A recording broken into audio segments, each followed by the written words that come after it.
Welcome back to our session. We're still talking about the calculations involving the Coulomb's law. We'll try and look at more questions that have to do with, electrostatic forces that, 2-point charges exert on each other. But we've also managed to look at, the net electrostatic force, right?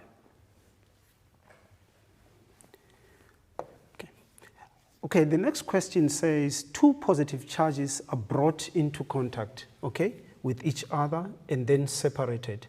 A learner draws an electric field pattern for the new charges. Okay, so this is about the new charges Q3 and Q4 after contact. Right, so what is this all about? Remember, each time we talk about, particles or charges being brought into contact with each other, we immediately think of it in terms of the law of conservation of charge. What does it say? It says that within a closed system, the total charge or the net charge remains constant during a physical process. So the physical part of that process, it actually involves, bringing those charges into contact. Right, and remember, once we separate them, they become identical in all respect in terms of the amount of charge each one of them carries. And then by default then, what's going to happen? They'll tend to repel or push each other away. Let's look at this, the diagram that this learner drew and try to interrogate it. Right, so this is the electric field pattern that these positive charges actually exert on each other, right? Now, is the diagram correct? It's a question of yes or no. Now, let's look at this. Remember, the direction of the field, right? Direction of field, always is from positive to negative, right? So it means away from the positive because this is based on the unit positive charge. So if we place a unit positive charge around any positive charge that creates the field, that unit positive charge will experience a force away. So the direction is actually correct in both cases, right? And then we can also talk about the shape, The shape suggests that these two are actually pushing each other away. So this has a lot to do with the repulsive electrostatic force. So this is about repulsion indeed. And then again, what is also become important is that these lines must not cross each other, The field lines do not cross or overlap, Right. This reminds us of the properties of electric field lines, Remember, they need to be perpendicular to the surface, of the charge, The density of these lines is an indication of how strong the field is at that point, So it's usually stronger, closer to the surface of the charge because this is a non-uniform field. So these are some of the properties. So the criteria is actually correct. Then we can safely say, yes, indeed, this pattern that the learner has drawn is actually correct. Right, let's look at the next question. We've got two small spheres, X and Y, that carry both positive charges, plus 6 times 10 exponent negative 6, and plus 8 times 10 exponent negative 6. Right. I'm also tempted to talk about the SI unit. Remember, the SI unit of charge is the Coulomb, but in practice, we may be given charge in terms of, the microcoulomb, millicoulomb, nanocoulomb, picocoulomb. So the necessary conversion needs to be taken into account before we can even substitute the values that relate to charge of particles. So pay careful attention to that. The same applies to distance. The SI unit is the meter. So sometimes it can be given in millimeters, sometimes it can be given in, centimeters. So let's carry out the necessary conversions before we actually substitute, right? Then we've got these charges X and Y, which are placed a distance 0.2 centimeters apart. So that's the distance between X and Y. We are told that Y experiences a force of 10.8 newtons due to X. Then there is a third sphere of an unknown negative charge. So Z is actually negative. It is now placed at a distance 0.3 below sphere Y in such a way that the line joining them is actually perpendicular. So this is actually in 2 dimensions, Right, so here is the scenario as it looks like, So we've got X and Y 0.2 meters apart, We are also given the force that X exerts on Y. We are also given the force that Y actually exerts, Z exerts on Y, and also the actual distances. So what are the questions? The question says, draw a vector diagram showing the direction of the electrostatic forces and the net. Okay, so there's a net and electrostatic forces experienced by charge Y due to the presence of charges X and Z. So the charges, the forces are actually on Y. So if this is Y, okay, Y carries a positive charge, right? So if we fix X, X exerts a force on Y. And remember, X and Y are like charges. What's going to happen is that X will tend to push Y away from itself because these are like charges. So let's label this force as force by X on Y, right? And then also we're told that Z carries a negative charge, even though we don't know the magnitude of Z, okay? So what is happening here? We are saying also that Z tends to attract Y towards itself because these are opposite charges, right? So the force by, this is the force by Z on Y, okay? So it's 2 marks so far. The other one that we need to include is the net force experienced by Y due to charges X and Z. So definitely the net force will be in this direction, right? So that's our F net, right? So this is what the question demands of us, right? So this most probably will be 3 marks because each mark will be for each correct vector included in the diagram, right?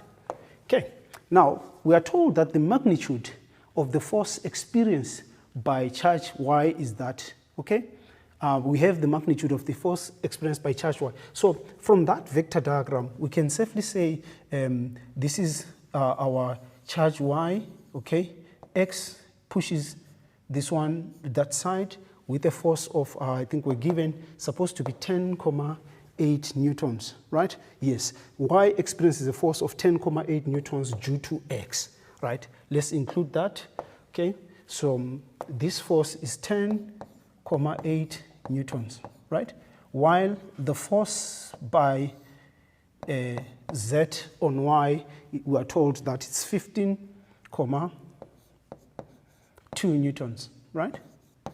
Okay, and then, okay, we've got a net force, okay, calculate the charge on, we're told that the net electrostatic force, okay, we have the net electrostatic force, okay, let's be careful with that, okay?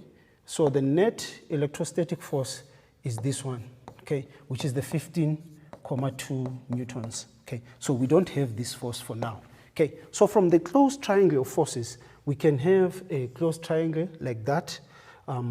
Then we get this one.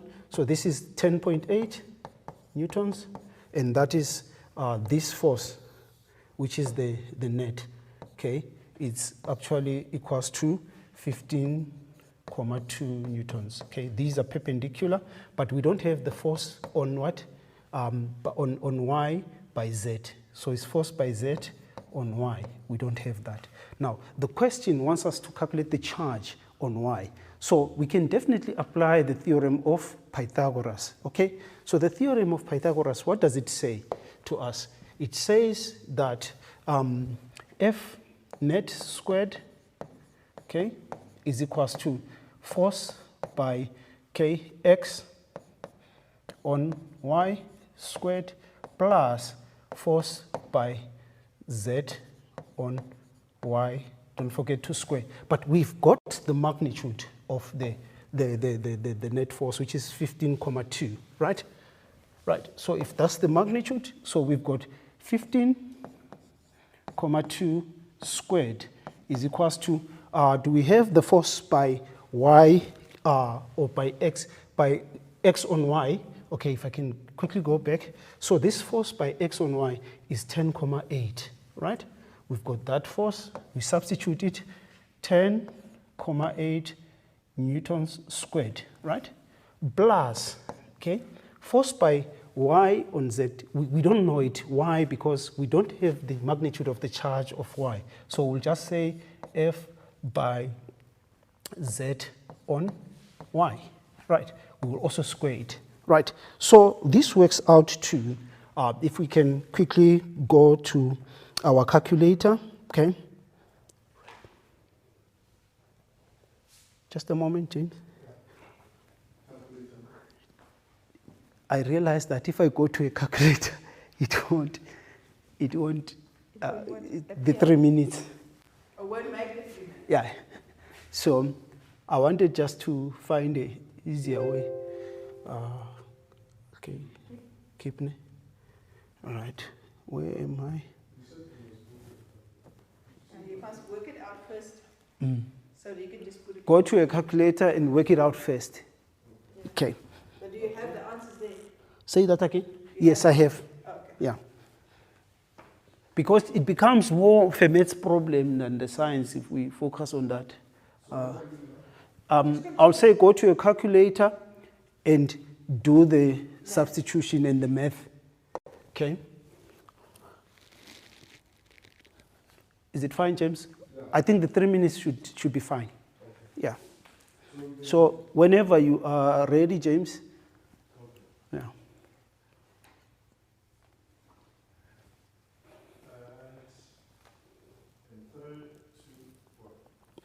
So if you go to a calculator and determine the magnitude of force, okay, force by, I didn't select the pen, sorry, James. Yeah.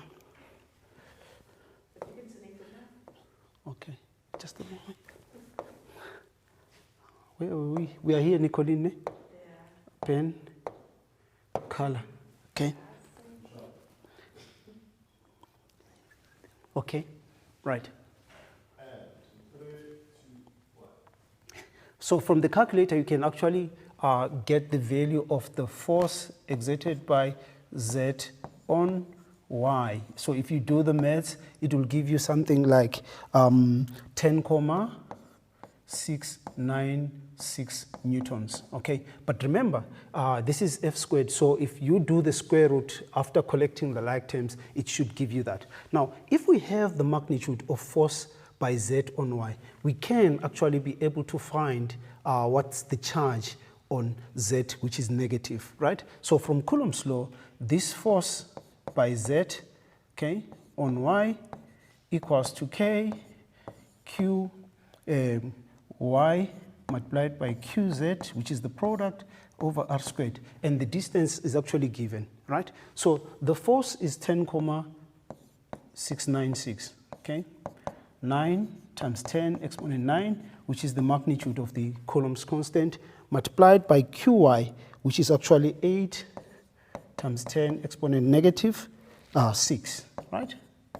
Right, and then we're looking for Qz, divided by the distance between those two, which is actually 0.3, but don't forget to square the distance. So after this, the entire science is done in terms of substitution. So if you isolate Q2, which is actually what we're looking for, you would actually get something like 1.34 times 10 exponent negative 6 coulombs. Right, so you definitely recall that this is more like a multi-step type of a problem. Okay, check the mark allocation, which will give you an indication of how much you have to apply yourself and the multi-steps that you have to actually go through. So this was a combination of net electrostatic force in 2 dimensions as well as the Coulomb's law. Right, so make sure that even the conversions are actually correct, and also make sure that the SI unit of the charge is in coulombs. Right.